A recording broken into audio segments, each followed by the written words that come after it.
এই এসআইআর নিয়ে যে রাজ্যে হুলুস্থুলুস হচ্ছে, আজকালের মধ্যে অনেক কিছু হচ্ছে, এই নিয়ে কোনো বক্তব্য কি আছে তোমার?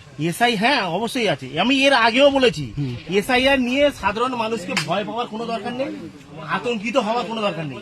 কিন্তু কিছু শিক্ষিত লোক মানুষকে ভয় দেখাচ্ছে। আমি একদম দায়িত্ব নিয়ে বলছি, এটা একদম ঠিক নয়। আমি বলছি এসআইআর নিয়ে কোনো ব্যাপার নয়।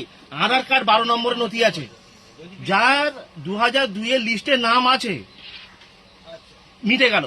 যার নেই তার বাবের বা মায়ের, তার বাবা বা মায়ের নাম থাকবে, এটা একদম থাকবেই।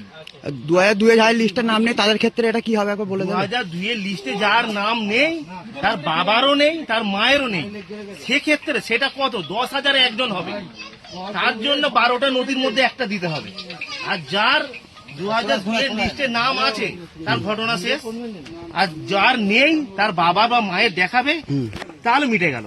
যার নিজেরও নেই, বাবার মায়ের তারও নেই, তার জন্য 12টা নথির মধ্যে একটা দিতে হবে। সব থেকে সহজ আধার কার্ড, তার সঙ্গে প্রধান বা কাউন্সিলরের একটা রেসিডেন্সিয়াল সার্টিফিকেট দেবে, মিটে গেল। এখানে কোনো ভয় পাওয়ার কোনো ব্যাপার নেই।